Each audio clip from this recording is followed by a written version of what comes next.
दिवसाची सुरुवात येशूबरोबर. बऱ्याच वेळेस लोक निरनिराळ्या प्रकारची सेवा करत असतात आणि काही डॉक्टर्स असतात, काही इतर सेवा करणारे लोक असतात आणि बऱ्याच वेळेस त्यांना कामामुळे स्वतःकडे लक्ष द्यायला वेळ नसतो आणि कोणी वेळेवर जेवत नाही, कोणी आराम करत नाही. पण असं करणं हे योग्य नाही, कारण स्वतःची काळजी घेणं हे खूप महत्त्वाचं आहे.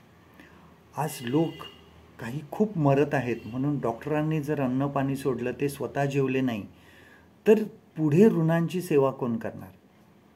त्यांच्या शरीरावर परिणाम होऊ शकतो डॉक्टरांच्या, आणि मग पुढे सेवा मग कोण करणार, हा एक प्रश्न उद्भवतो. त्याच्यामुळे आपण आपली काळजी घेणं, स्वतःची काळजी घेणं खूप महत्त्वाचं आहे. आपण इतरांची काळजी तेव्हाच घेऊ शकतो ज्यावेळेस आपण स्वतःची काळजी घेतो, आपण स्वतःच्या शरीराची काळजी घेतो.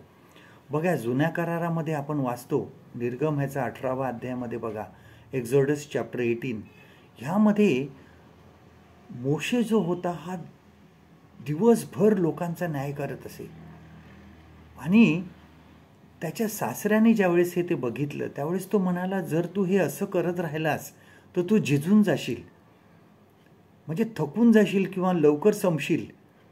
परंतु तुझं काम तू इतरांना वाटून दे, लोकांना नेम की जे त्यांचा न्याय करतील. आणि अशा प्रकारे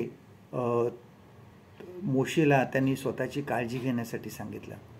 आपण प्रभू येशू ख्रिस्ताचं उदाहरण बघतो नव्या करारामध्ये. ह्या धावपळीच्या जीवनामध्ये सुद्धा, त्या कामामध्ये सुद्धा तो एकांतात देवाकडे जायचा, एकांतात वेळ काढायचा स्वतःसाठी, की जेणेकरून त्याला आराम मिळावा. आम्ही देवाची सेवा करतो, लोकांची काळजी घेतो, परंतु आम्ही स्वतःकडे लक्ष देणं खूप गरजेचं आहे. एकाच वेळेस सगळं कामं करायचा प्रयत्न करू नका किंवा एकटेच सर्व करण्याचा प्रयत्न करू नका. मध्ये मध्ये थोडी विश्रांती घ्या, मन व शरीर दोन्ही ताजेतवाने करा आणि मग कामाला लागा. आजचं देवाचं वचन आपल्यासाठी हे आहे, मार्क ह्याचा 6वा अध्याय आणि 31वा वचन. Mark chapter 6 and verse 31. तेव्हा तो त्यांना म्हणाला, तुम्ही रानात एकांती चला व थोडा विसावा घ्या, कारण तेथे पुष्कळ लोक येत जात असल्यामुळे त्यास जेवायला देखील सवड होईना. परमेश्वर करो आजचा दिवस तुमचा आशीर्वादित करो.